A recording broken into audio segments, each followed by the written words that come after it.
I know that those are emergency services, but we are farms. How are we supposed to refuel now? I do not know. Russia built a land bridge to supply Crimea. Ukraine turned it into a hunting ground. Every fuel truck on these routes is now a potential target. Over the past days, Ukrainian forces have continued a sustained campaign against Russian logistics in the occupied territories of southern Ukraine, combining medium-range drone strikes with coordinated attacks on energy infrastructure supporting the frontline supply system. A key focus of the campaign has been the main transport corridors linking occupied Donetsk and southern regions with the so-called land bridge to Crimea. Along the highway between Mariupol and Melitopol, Ukrainian medium-range strike UAVs, including systems referred to as Hornet-type drones, have been actively patrolling for military logistics traffic. These routes are critical for Russian supply chains, especially for transporting fuel, ammunition, and equipment toward Crimea and forward positions. Reports from the area indicate that Russian transport columns, particularly fuel tankers and logistics trucks, have repeatedly come under attack on rear area supply routes in Donetsk Oblast. In several instances, vehicles have been destroyed and left burning along key arteries used to sustain Russian operations in the south. The pattern of strikes suggests a systematic effort to increase pressure on mobility, forcing Russian forces to reroute, disperse, or operate under higher risk conditions. In parallel with these drone operations, Ukrainian special operations units have reportedly intensified strikes against energy infrastructure in occupied territories. Within a 48-hour period on July 1st to 2nd, 12 electrical substations and 1 gas distribution station were reportedly hit in areas under Russian control. These facilities are essential for maintaining stable power supply for military infrastructure, communication systems, and logistics hubs. The combined effect of these operations is a widening disruption across both transportation and energy networks. By targeting fuel convoys and simultaneously degrading electrical infrastructure, Ukrainian forces are applying pressure on multiple layers of the Russian supply system in the south. As these strikes continue, the occupied regions are increasingly characterized by fragmented logistics routes, intermittent energy stability, and heightened vulnerability of supply corridors. In Russia, the harvest campaign is falling apart. Farmers are being denied refueling for their equipment. The country faces a poor harvest that will hit everyone's wallet. By autumn, prices in stores will skyrocket. At a meeting with farmers, Krasnodar Territory Governor Veniamin Ivanovich Kondratiev expressed support for agricultural workers during this difficult time, the 2026 harvest. Barley is already being harvested, followed by wheat, peas, and so on. And he said that you can refuel at gas stations multiple times. No one forbids doing that, especially since it is so profitable. Right now, refueling at gas stations is more profitable than buying diesel fuel in bulk, and 1 liter of diesel fuel costs over 100 rubles. There are several thousand of us farmers. You are not going to check each one of us, are you? I know that those are emergency services, but we are farms. How are we supposed to refuel now? I do not know. I do not want to talk to you either because of your farming stuff.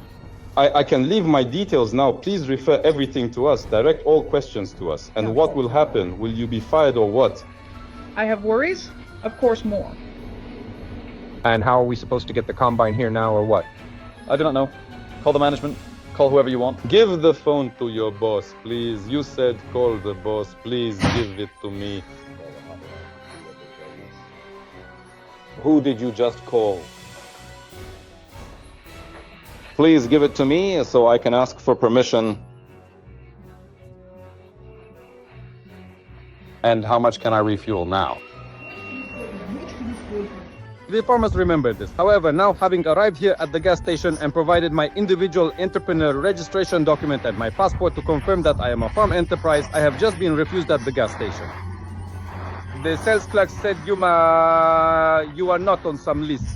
They showed it to me. I saw about 25 organizations there, roughly, and those are all federal services and so on. Yeah, obviously I would not be on it, just like many thousands of other peasant farm holdings, individual entrepreneurs, and agricultural organizations.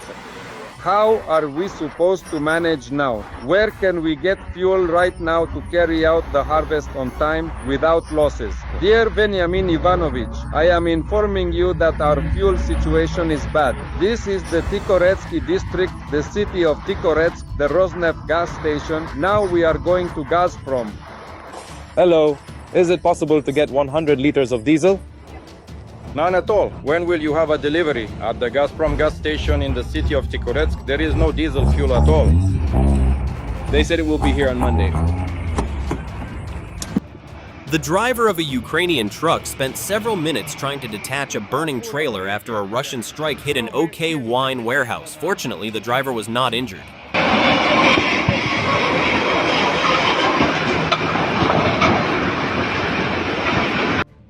Russia has returned to 1991. Exactly 35 years ago, a severe fuel crisis broke out across the country in the summer.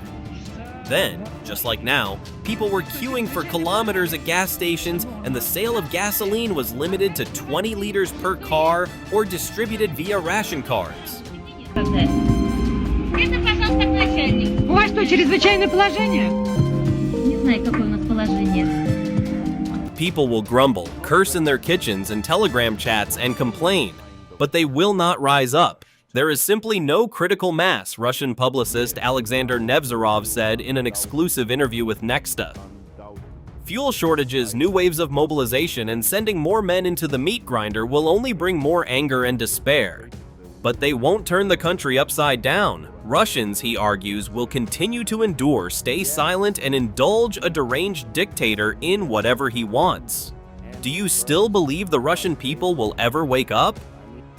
I would not recommend counting on any kind of popular outburst.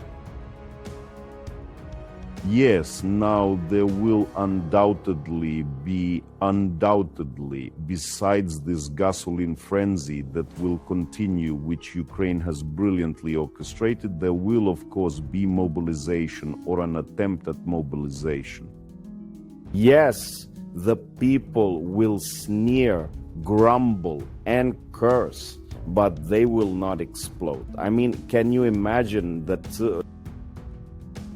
for uranium-235 to detonate, you need to have its critical mass. 40 grams, 50 grams, 1.5 kilograms won't work. We need, I don't remember, I think it's either 7.5 kilograms for the hemispheres or 12.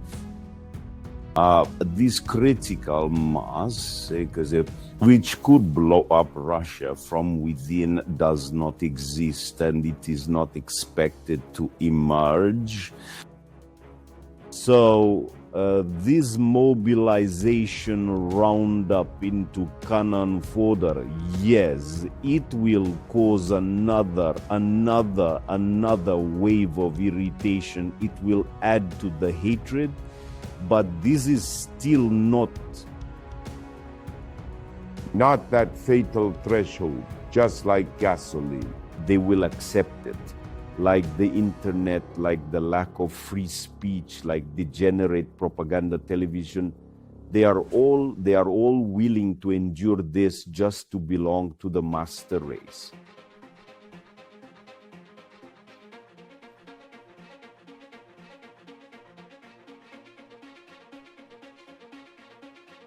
For the sake of belonging to a sect, a congregation, a coalition of the masters of this continent, for the sake of not being disturbed while they perform their victory-obsessed rituals. No, they will tolerate this for now. I would not recommend anyone to count on this, on an internal explosion. Thanks for watching, and don't forget to subscribe. Also, if you want to support Warthog Defense, please become our member and get early access to new videos, exclusive members-only videos, and become administrator in comment section. The membership link is in the description. Every day. We had a guy last week, it's 6 rescues in 6 days. You know, he's doing the job every day.